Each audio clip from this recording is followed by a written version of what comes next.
अगर आप स्कूल के पॉइंट ऑफ व्यू से पढ़ेंगे सारी चीजें आपको बहुत आसान लगेंगी, लेकिन वही फॉर्मूले उसको जब आप कॉम्पिटिटिव पॉइंट ऑफ व्यू से समझना स्टार्ट करते हैं तब आपको उसकी हीट पता लगती है।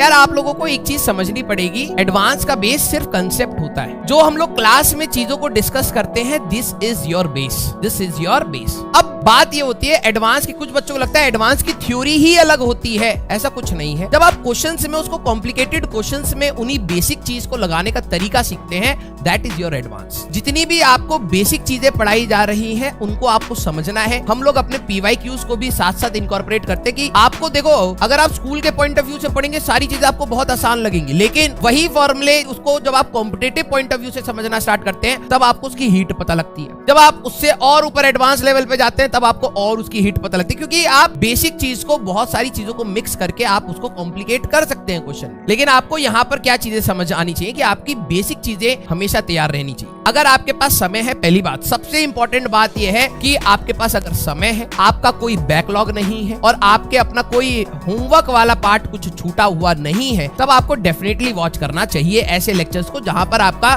थॉट प्रोसेस बनता है। अब जरा यहाँ पर समझना, 5 या 6 क्वेश्चन डिस्कस करते हैं। जरूरी नहीं है कि वो क्वेश्चन आएंगे, लेकिन यस, उन क्वेश्चन से आप जरूरी वो कुछ ना कुछ कंसेप्ट जो आपके खोखले होंगे उनको इंप्रूव करने की बात होती है, तो वो क्वेश्चन के थ्रू ही आप समझ सकते हैं। एक्चुअली में टफ आपको लगेगा, लेकिन यस वही तो है ना कि आप अगर उस टाइप के क्वेश्चंस को नहीं देखेंगे तो फिर कैसे पता लगेगा कि लेवल अप कैसे होता है। यहाँ पर ना वही बात है कि आपको पढ़ाई करनी है, और लिटरली बता रहा हूँ, तो अगर आपका बैकलॉग नहीं है और आपका मतलब ये है कि आपके टेस्ट अच्छे से जा रहे हैं, स्कोर अच्छा सा जा रहा है, वही आपका बेस बनाएगा। और मैंने आपको हमेशा कहा है, जब कॉम्प्लिकेटेड क्वेश्चंस की बात होती है, यही छोटी छोटी चीजें अगर आपको क्लियर नहीं है तब आपके बड़े क्वेश्चन तो होने ही नहीं है। और फिर आपको लगता है इसकी थ्योरी अलग होगी, थ्योरी वही है। थ्योरी आप कहीं पर भी चले जाइए, एडवांस की थ्योरी वही होती है हर जगह। बस क्वेश्चन आपको नई नई चीजें सिखाएगा। कई बार आपको क्वेश्चन आपको टॉर्क पे पीट देगा, आप टॉर्क नहीं निकाल पा रहे होंगे, कई बार मोमेंट ऑफ इनर्शिया नहीं निकाल पा रहे होंगे, कभी ट्रांसलेशन मोशन की इक्वेशन नहीं लिख पा रहे, कभी रोटेशनल मोशन की इक्वेशन नहीं लिख पा रहे। यही दिक्कत आनी है बस, ताकि जब आप ये पर्चा निकालो रिवीजन के लिए तो आपको ये एड्रेस मिले इन सवालों का, आप जाके सिर्फ इन्हीं क्वेश्चंस को रिवाइज करो। हमें पूरा रिवाइज करने की जरूरत नहीं है।